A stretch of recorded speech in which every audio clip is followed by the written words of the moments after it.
94, baby. You know, I don't know if you guys noticed or not, it's walking down these halls, but there's a picture of Rosa Parks that's signed to all Glassboro High School. Never take no for an answer. Love, Martino Cartier. I donated that to this school in 2011 because I know what it's like to walk through the schools and walk through the hallways, not feel like you're loved, not feel like you're appreciated, not feel like you have self-worth. But what I'm going to leave you with today, if you accept it and you receive it, is life-changing. Margaret Mattioli wound up becoming my guidance counselor in 1992. When I met Margaret, I was a teenager. And Margaret and I are still friends today. Back in 1992, when I didn't want to live and I hated life and I couldn't see a tomorrow and I never thought I would be anything worth anything, she was by my side more than the story you're going to hear today. My goal today is to build a bridge that you can have a relationship with someone here just like I do. Because the story that you're going to hear would have never happened without Margaret Mattioli.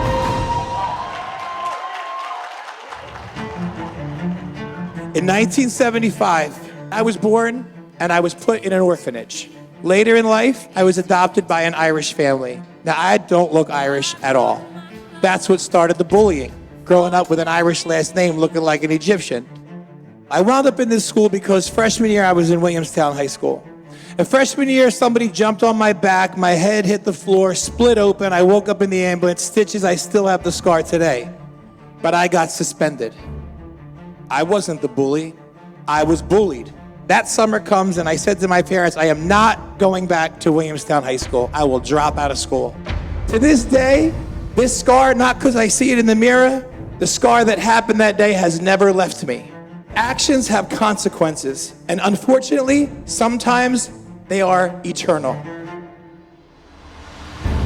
So now I'm 18. I'm walking through these hallways and I go to my guidance counselor and I said, I want to find my birth family. That's when I'll be complete. That's when I'll feel like I have self-worth. That's when I won't feel like I'm worth nothing. That's when I won't feel like I want to commit suicide anymore. And she drove me to the Bureau of Vital Statistics to get my adoption records. And when we got there, they said, your records are sealed. You can't have them.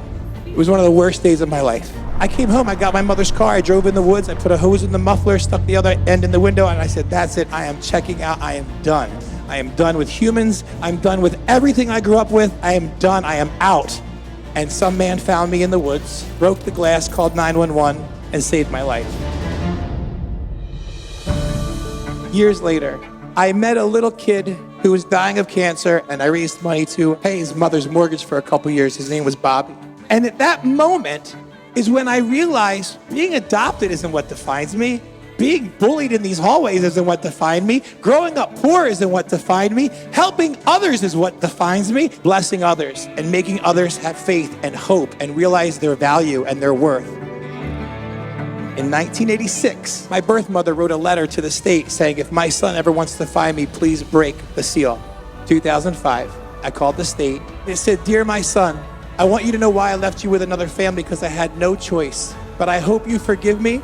I love you, and I'm waiting for you. She lived alone for 30 years by herself with no other children, never got married, never had someone to say Happy Mother's Day, nothing. She thought that this letter that I got, that she wrote in 1986, she thought I got it, and I never got it until that day. 22 years, she thought that I knew that she wanted to find me and I didn't want her. My whole life, I thought she didn't want me. My whole life, I thought she didn't love me. My whole life, I thought she forgot about me. But instead, she lived alone for 30 years, broken. And in my head, I had this whole story that wasn't even true. What is your story in your mind that's not true right now? Because I know you all have one. Y'all come in this building with something on your back, something in your mind. Maybe you have a parent on drugs. Maybe you have a parent who's an alcoholic. Maybe you have someone who has cancer in your family. Maybe you have someone who's abusive in your family. I don't know, but you have something. And what happens is you come in this school just like I did, with the same pain, the same fear, and you don't tell anybody. So now you go into class with this chip on your shoulder and nobody knows that you're going through it. So they just think you're a brat. How about I flip the script? What if your teachers are going through something? They also have something. You come to school with something on your shoulder. You don't tell your teachers, so they just think you're a horrible person today. Your teachers come in and you think they're just a jerk. One of the worst things we have in this world is hate. I turn on the television and I see all these people hating Jews just because they're Jewish. These young kids were murdered by terrorists just because they're Jewish. Yesterday at our property, we held a funeral for a 10-year-old little boy who was bullied last week in school, got suspended, came home, and shot himself. I need you to write on a piece of paper what you're going through right now. I want you to write it down, I want you to fold it up, and I want you to leave it on your teacher's desk. It needs to be whatever you're going through. Now your teacher is going to know, wow, I have a student in here that's really hurting. That already starts to build the bridge. The teachers, I've instructed them to also write stuff down. So tomorrow in homeroom, you're gonna get a piece of paper with some of the things your teachers are going through. Yeah, pretty deep, right? Because now, when you go to class, you realize she has some of the same pain that you guys have. What's gonna happen is we're gonna build a bridge. That bridge is what's gonna lead you to have a relationship with someone like me and Margaret Mattioli have. When you build a bridge between the children and the faculty, that bridge will take you all the way through life. I want you to take something that's so ugly and so painful and so hurtful that it winds up being the catapult that pushes you to success. Without a drawback of a bow, an arrow cannot move. You need that tension, you need that force. Asking you to write what's wrong is tension. It's not comfortable. You think it was comfortable going into her office in 10th grade and saying, please help me find my birth family?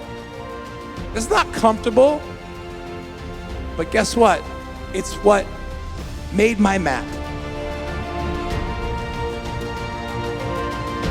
When you want to be successful, as bad as you want to breathe, that's when you're going to be successful.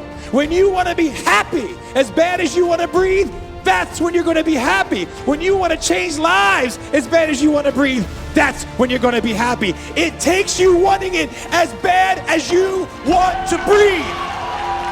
So don't ever take no for an answer. And remember, in your life, I don't care what door you face, break through it. Because if your heart is right, you will always win.